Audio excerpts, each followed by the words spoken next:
Carla Estrada, iiwan na ang face-to-face at ipapalit dito ay si Corina Sanchez. Bagay na bagay nga dito sa inyo, mga marites at mirasol sa chismis na ito. Gaano kaya ito katotoo na aalis na itong si Carla dahil papasok sa politika? So makinig tayo ng maigi, mga marites. Huwag muna kayong mag-comment dyan. Totoo kayang iiwan na ni Carla Estrada ang face-to-face? Decided na raw ang actress TV host na pasukin na muli ang politika, kaya kailangan na niyang i-give up ang programa niya.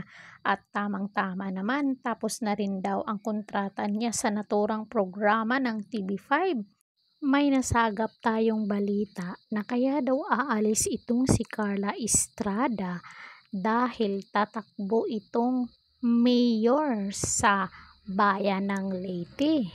So gaano kaya ito katotoo na tatakbo siyang mayor? Ang tanong ngayon ng lahat, sino ang papalit sa kanya? Marami raw ang pinagpilian at isa nga roon ay dating nakapag-host ng naturang programa. Sino kaya?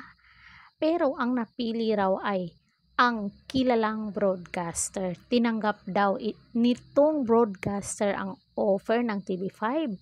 Mas bagay kay broadcaster ang programang ito na itago natin sa pangalang Corina Sanchez. Sana all patago-tago. Magaling siyang pumagitna sa mga nagbabangayan at nag-aaway. Wala akong masabi dyan kundi itong si Miss Corina kahit saan ilagay ay bagay.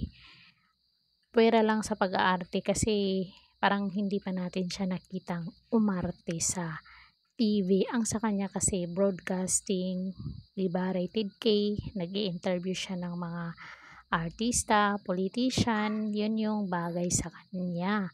At pumapagitna din siya sa mga nagbabangayan at hindi imposibleng swak din sa kanya ito. So, kung nagustuhan nyo ang video to mga marites, comment down kayo. Don't forget to like, share, and subscribe.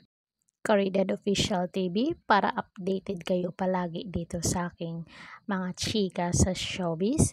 Ring bell all nyo ako hanggang sa muli and thank you so much.